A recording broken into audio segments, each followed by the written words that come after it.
Beauty and the Beast when they got married and did the whole thing. They had a kid. Are you talking about sex? Yeah. Okay. I just want to make sure. That's just how I give the talk to my kids. Yeah, the whole thing. Yeah, the whole thing. Dude, in Greek It's mythology, actually- what I have to talk You about meant whole in Latin... thing, HOLE, the That's whole right. thing. That's what it is.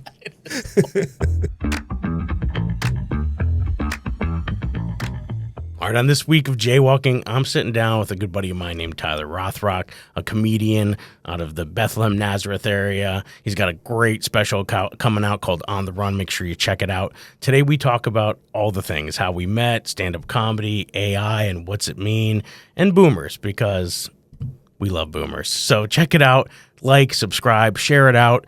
Jaywalking, Life Unfiltered. Enjoy the episode. My first recollection of really meeting you was at a mic in Spring? Bethlehem. Was that some brewery? Yeah. And you had popped in, and I just remember it was in your area. It was like Nazareth or Bethlehem. Yeah, it was Nazareth. Yeah. That was where I think we ran into each Birthright. other. Yeah. Oh, is that what it was? Yeah. Birthright. Yeah, so I think that was the first time we met, was at that, because there was a mic first, and then he eventually did a show there. And I didn't really know, I knew of you. I knew your name. Social media, I saw a lot of people when I first started through that, because it was pandemic times too. So it was kind of like right out of the pandemic, people were getting back indoors then. And and so that was it. So, but I knew I'd seen your name. I'd seen you on flyers and stuff like that. So I was like, oh, okay, this isn't just this guy that's been doing it for a while that people know. So, but you were great. You're very funny. So I was like, I just wanted to. I was like, okay, don't be dumb in front of him. Like, It's so funny when people say stuff like that, because I've been doing this for like long enough, where like people will like they'll think that my opinion matters, and like right? No, and like if they knew what was going on in my head about like I'm like still very much trying to find my way. Yeah. You know, like I think that's a thing for life. I think anybody, like me as a teacher, like I'm like, oh, if these kids think there's this thing of like, perception, like a sage on a stage. I'm like, listen, there's no Wizard of Oz. There's just a man behind a curtain. Yeah, like especially like in the area, like I'll go back, like people like, and I don't want to say like they look up to me or anything, but they like value my opinion in comedy, and like it's like I want to, and my close friends that I talk, like, because I become friends with these people. Yeah. And I try to tell them, dude, we're in the same spot. We're on the same level. Like, there's nothing about me that's any better. Like, probably my life is worse than yours. You know, if you put it on a checklist and like, don't meet your heroes. First of all, if I'm your hero, no, but go back to the drawing board. Right. Yeah. You know, but like if you put like a report card of life, you know, my GPA of life is lower than almost everybody I know's GPA. Yeah, like the colleges would not be like, you'd be community college. I'm working at UPS. I'm not even driving the truck. I'm in the back. Tetrising boxes and that. Yeah, but I think a lot of people have that view, because there's always the grass is greener, or perception. People in positions that you want to be. They're like, oh, this guy's getting booked. I'm not. So clearly he has the answer. I mean, and like even myself, because of, at least you have had years of like doing this, that at least I guess at some point give credit. Like I remember when I'm teaching, I tell the kids, oh, I've been doing it 21 years. Like that means something, but it still doesn't mean that I was doing it good for 21 years. That's what I'm saying. Like I've been like I've been failing for just more time. So like I don't know if that's like the time period, like the time spent, like I think if you're like a doctor, that time spent is like quality time where you're like, oh, they've been or a pilot, they got 20 years experience as a pilot, and they're still alive, and they still get to fly the plane. That's right. But if you're like a comic and you've been doing it, there's like a threshold where it's like doing it for 6 or 7 years, like, all right, you have some ability, you've acquired some skill over that time. Yeah. But if like it gets to like there's a point of diminishing return where like, oh, you've been doing this for 20 years in obscurity, you might suck at this. Yeah. But I think also, and I'm a baseball guy, so I think about it like a lot with baseball, is like you're getting the plate appearances. So it's like at the same time, a manager's writing you on the scorecard and putting you in the lineup. Right. And, at some point we give the credit to those, whether it's the bookers or producers or club owners, because they're saying, hey, we want this guy on our team. That reminds me, because now as school's been going back, I've been like hardcore watching the Little League World Series. Have you been watching this? I watch it, yeah. I mean, now that it's on DraftKings, you kidding me? I got a parlay. You can bet on it? No. Well, they said you can't bet on it. Well, they actually something must have been happening, and I'm sure it has. They were betting because Little League Baseball on their Instagram put out a post that was like, we don't believe betting on youth sports is in the best. Shut up. They had to take time to craft. It's like, no, if anybody's going to make money off these kids, it's going to be us. Yeah, okay, that's right. It's going to be Gatorade. We have a monopoly over the likeness of these kids. Yeah, I mean, it's more of a sin that Uncrustables is getting stated, because Uncrustables is one of the sponsors, and I'm like, that is literally the worst thing. I think sports betting on kids is probably healthier for kids. Uncrustables is like a donut. Yeah. It's a donut. There's zero nutritional value. They're just like, well, Nick Castellanos eats one in the dugout of the Phillies. Yeah. I would actually bet on how many Uncrustables will be eaten during a League World Series. There was a clip of Tim Walz, the governor of Minnesota, doing at the Minnesota Fair, because they're known for having whacked out food. Yeah. An Uncrustable burger. So a fried Uncrustable was the bun. Oh, that's awesome.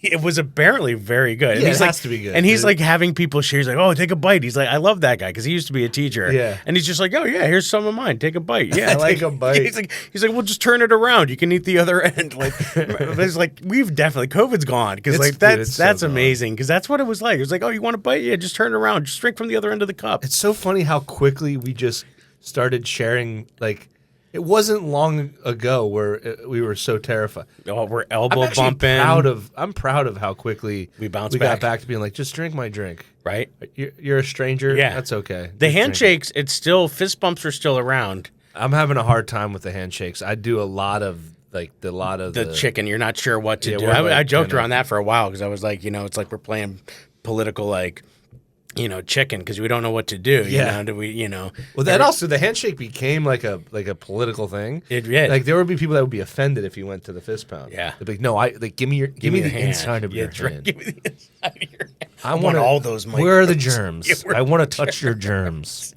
That's what it was. Because it was like, the elbow bump, right? The elbow of equality. You liberal, you woke liberal pussy. Let me touch your germs. That's what it was. They wanted that. They're like, I want the dirty whore. I want to feel where you've been. I want consequences. I want to know your consequences. Because even I teach Latin, so even the Romans, when they would shake hands, they would grab forearms. Oh yeah. And they said part of it was to make sure you didn't have a knife dagger under there. But also too, at least you're not touching the part that they weren't washing their hands and they're barely going to the bathroom. I always think about that, how dirty it must have been, but the smells. Dude, I mean, everywhere in Rome must have smelled like the last day at the festival in the porta potty. That was just a normal day. A summer in Rome would have almost been unbearable.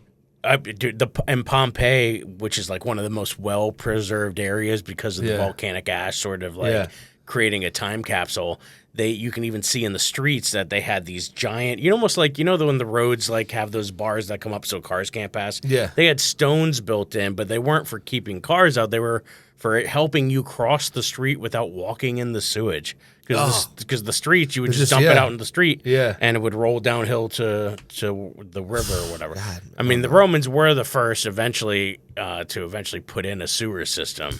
But man, I always think about that too. I'm from a small town, right? And any little bit of change is met with unanimous resentment. Absolutely. And the objection to every little change. And there must have been a time where they introduced plumbing, but they were not sure of it. Looking back, we're so thankful. Yeah. But there must have been a time where you want me to do what in my own home? In my walls? Around my kids? No. What is this, witchcraft? We going to go through the walls? What are you talking about? And where's it go?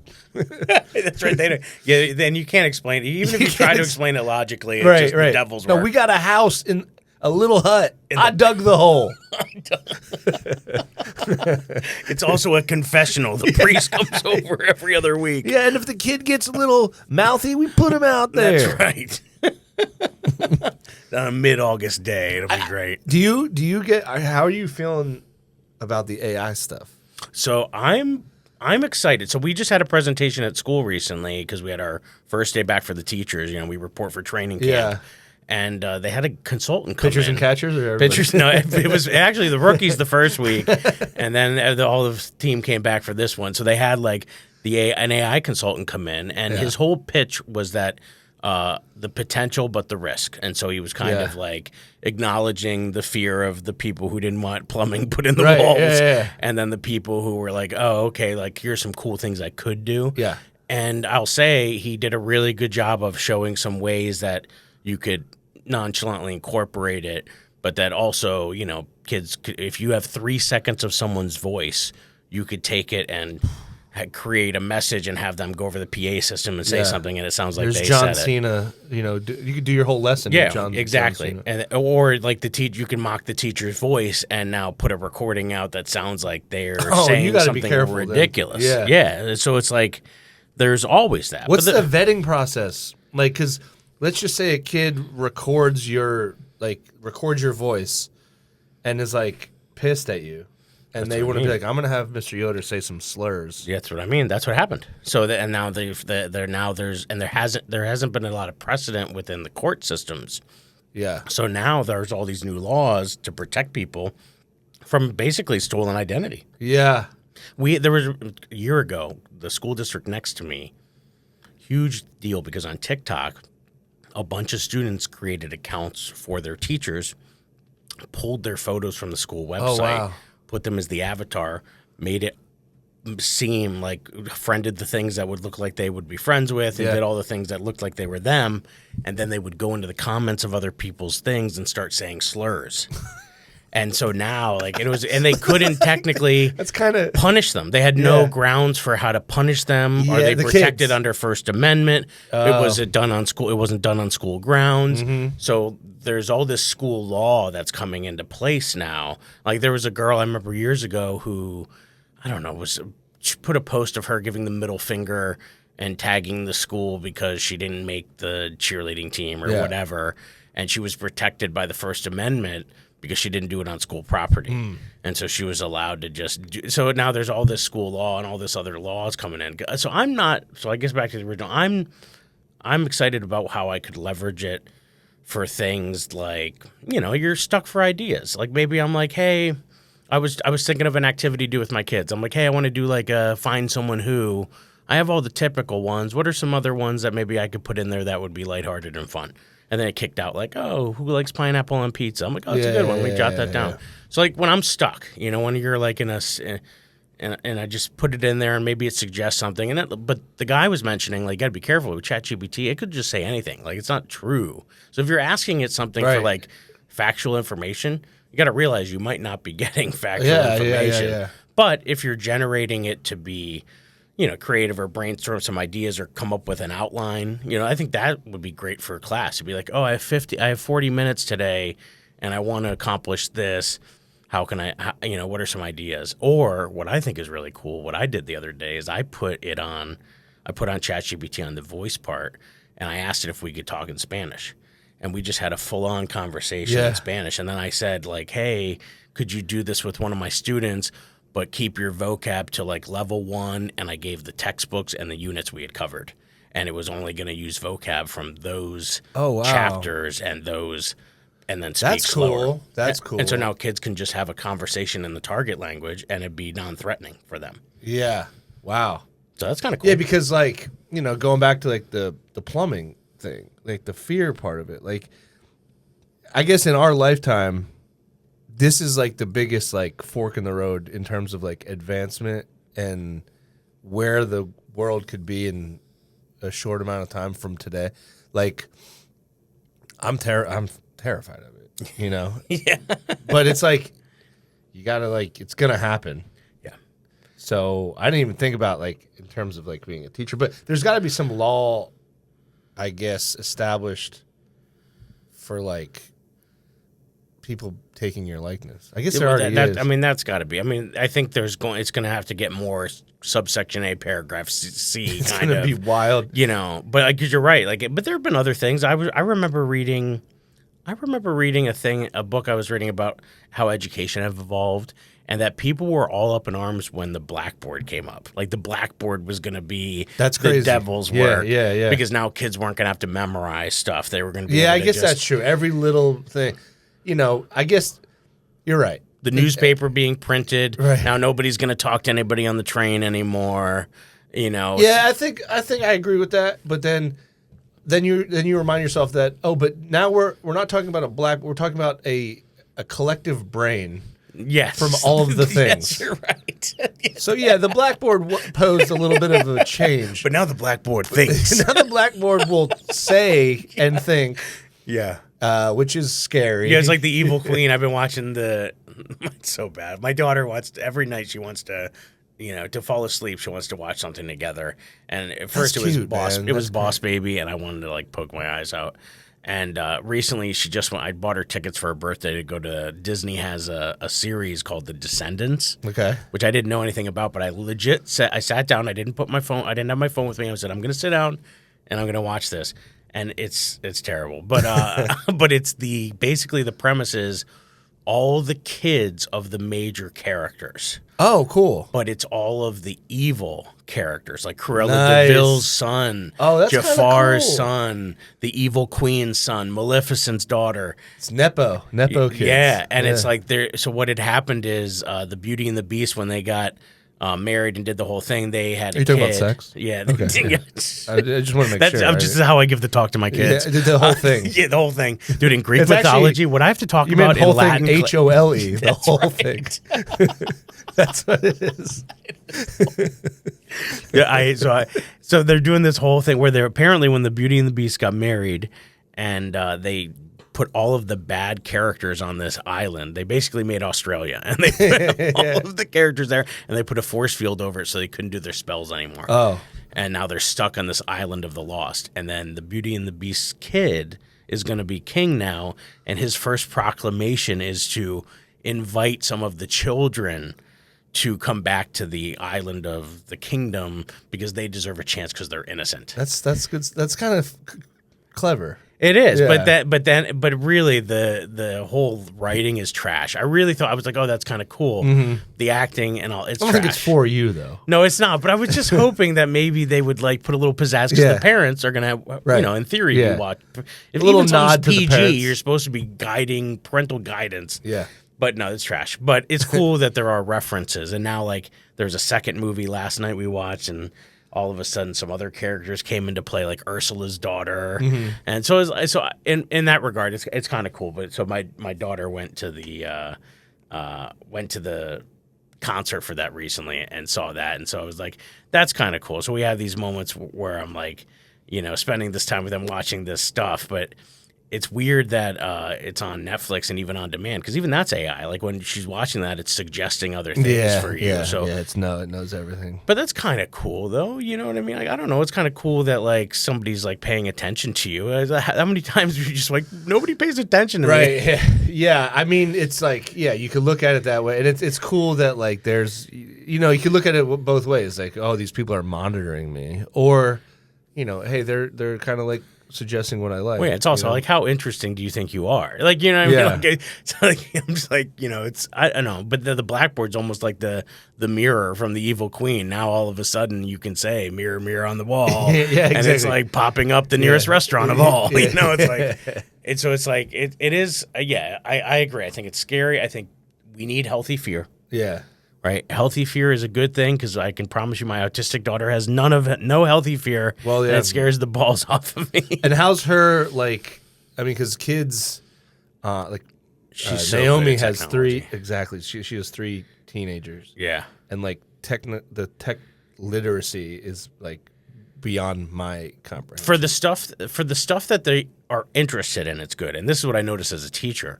Kids are really good for the stuff they want it to be good on, making memes, watching memes, YouTube. But when it comes to finding a good source, trusting a source, knowing if it's honest source, they're trash at that. Yeah. You know, so it's like that's what's scary because like we're in this the kids now, like they're so literate in like Naomi's kids can like find a thing, make a thing in the time it would take me to like turn my phone on. Yeah. So so they're so fast, but their brains aren't to the point, and dude, ours aren't really. Yeah.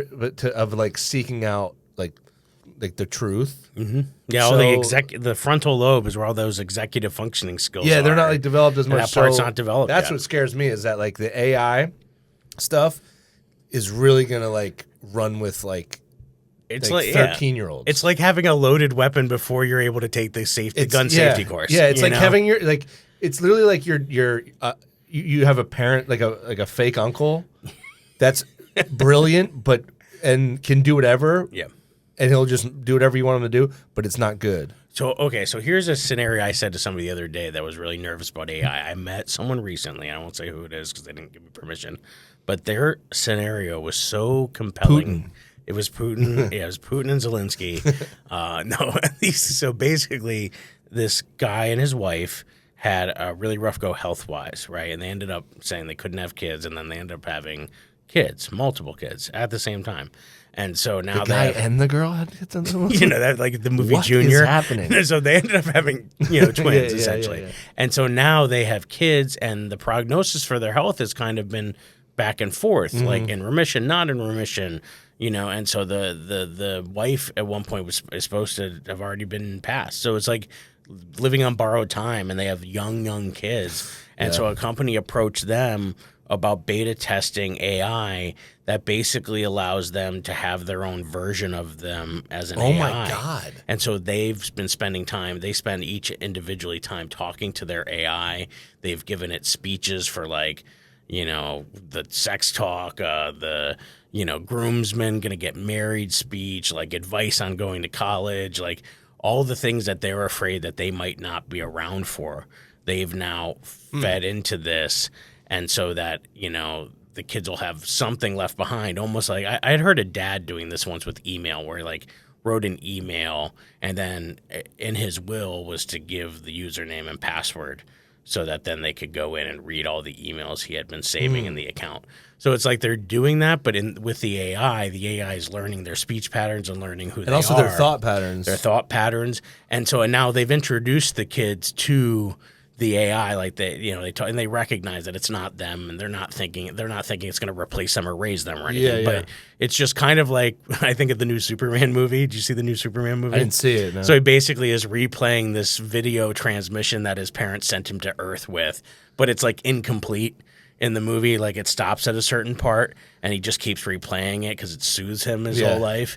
And that's what made him such a great guy because he thinks he's doing this thing for his parents. Yeah. And if you haven't watched the new Superman you're really interested in, just stop listening for the next 30 seconds. And basically, the end of the movie, somebody ends up recovering the rest of the message. And the message was for him to come here and take over Earth and be Earth's leader.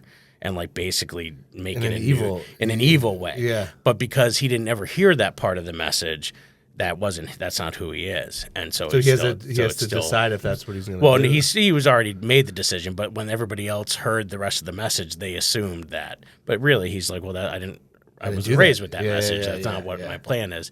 But it's like with the kids now, they're going to get this version of their dad or mom that they could call on in times when people would just go to the gravesite and talk to nothing. You know what I mean? Well, I mean, I have a dead dad.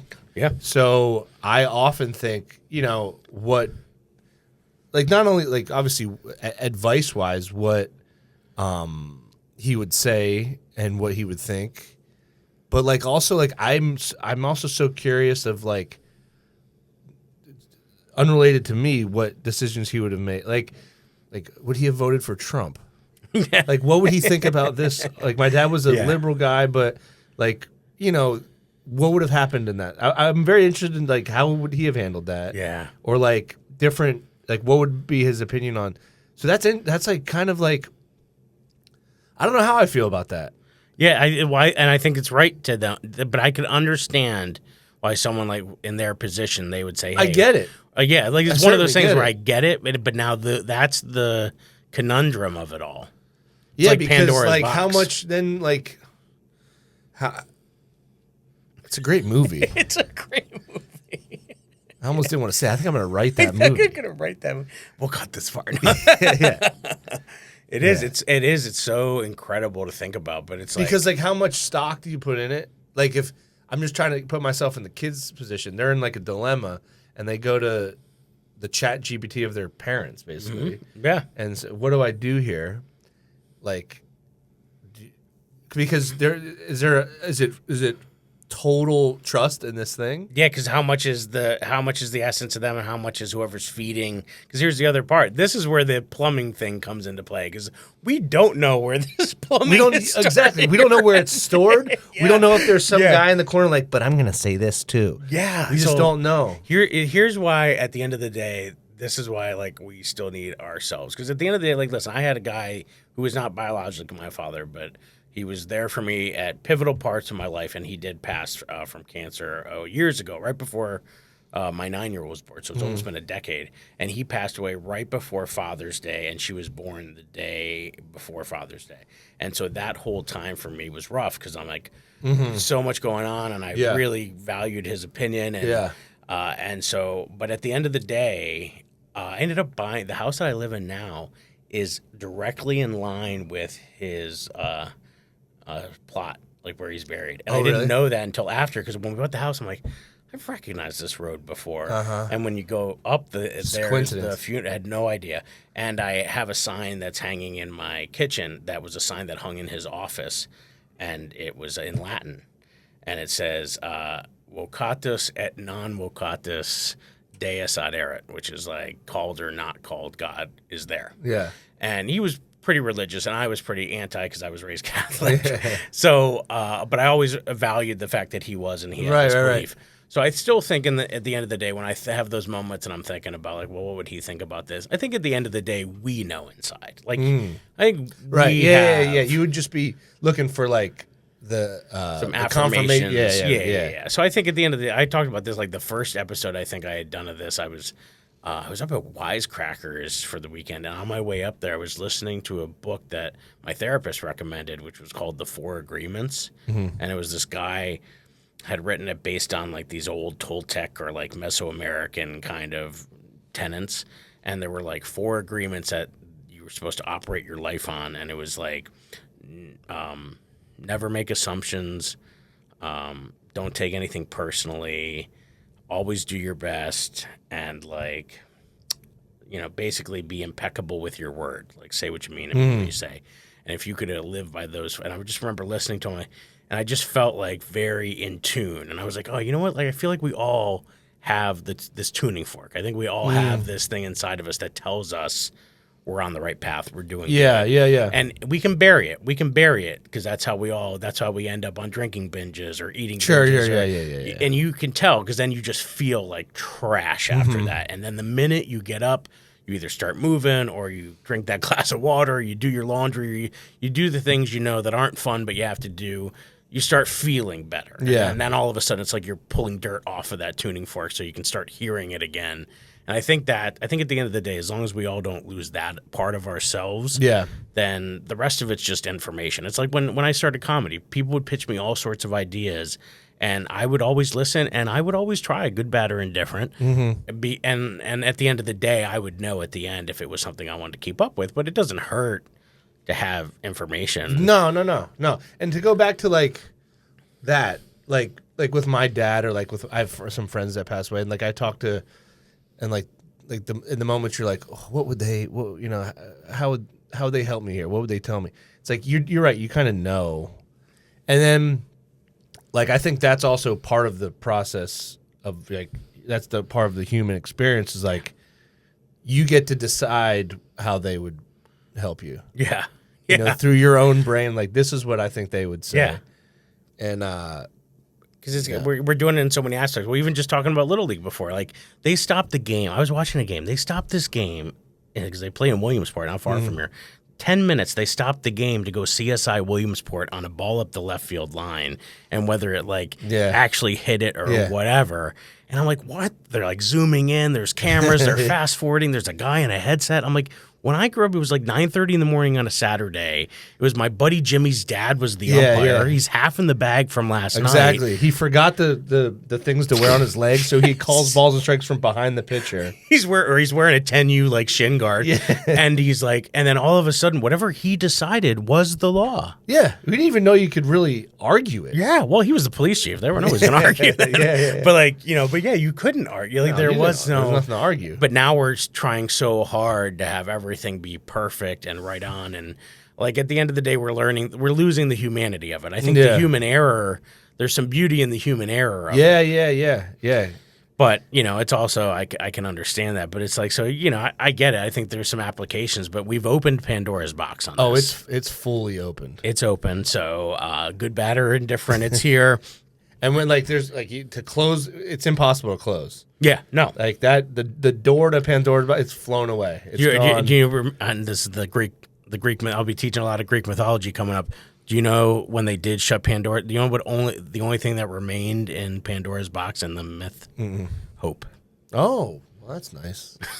But I think that's nice. Also the Greek mythology. Yes, I'll have to start reading. But it's almost like because they always have the answer. That's what I'm saying. Like when you go back to some of these old texts, like it's just different iterations. Yeah, everything's been happening on iterations that are different, but the bones of it all, the tenets of it all. That's why that's why I love teaching like Greek mythology or even just Spanish, because when you look at some of these other cultures, all these other countries have concert T-shirts older than us. You know what I mean? Like they're just so it's like you could walk down the street. I used to take kids to Italy and France and do all this, and you'd just walk down the block in Rome, and you would go through history of buildings. Like it'd be like, a building built this year, a building 100 years ago, 200 years ago, 300 years, 1,000 years ago. When you get to the Pantheon at the end of it, and then America, we're like such a baby. That's what I'm saying. It's just like barely, not even 250 years. Yeah. I mean, Rome was a republic. It had three forms of government. The one in the middle, the one that we all kind of romanticize, was the republic. That lasted for about 500 years. Yeah, that's what I'm saying. Like, we're still like very much in the infancy of what we think is. We're like, ours is the best. Yeah, that's right. It's like the rest of the world's like, calm down, baby. Yeah. Well, it's funny, and then it doesn't help having the reality show we have going on right now. I know, because he knows, because he said with this, he was like spanking verbally Zelensky the other day, and he's like, well, this will make great TV. And and then the one day he's giving a press conference and he's wearing a hat. Did you see this hat? Yeah. The Trump was right about everything hat. Oh, no, I didn't see that. Oh, yeah. He's literally giving a press conference in the Oval Office or wherever, sitting on the desk wearing a big red hat that says Trump was right about everything.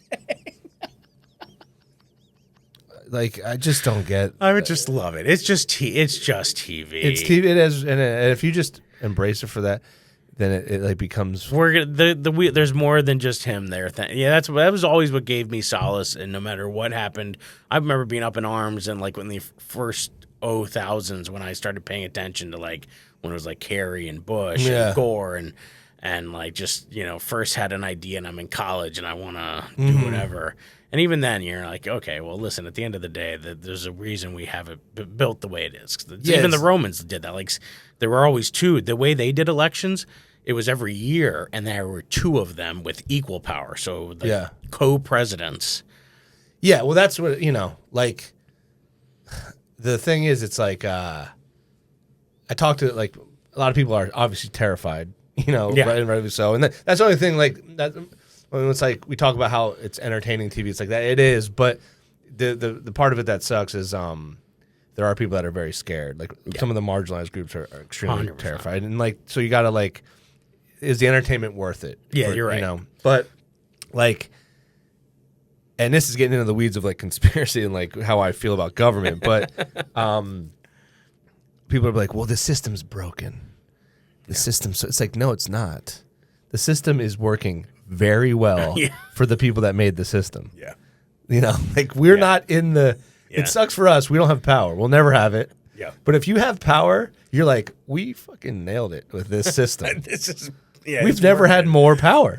Yeah. So, well, and it's also too, like when you're making something, like whether it's government, whether it's whatever, there's always waste. There's always parts that you don't use. There's smelly parts. Like that's like, how it works. Oh, you love delicious food? Well, guess what? You're going to be crapping it out later. It's going to be going through that plumbing. It's not going to smell good. Yeah. Somebody's going to have to treat it later. You're going to drive by it, and you're going to know you're near the plant. Exactly. Like, it doesn't always, you make an omelet, you're going to crack a few eggs, So it's like there's the nature of the beast sometimes is in it. To know light, you have to know darkness. To know good, you have to know evil. So I think there is some duality there of just what it is. Uh-huh.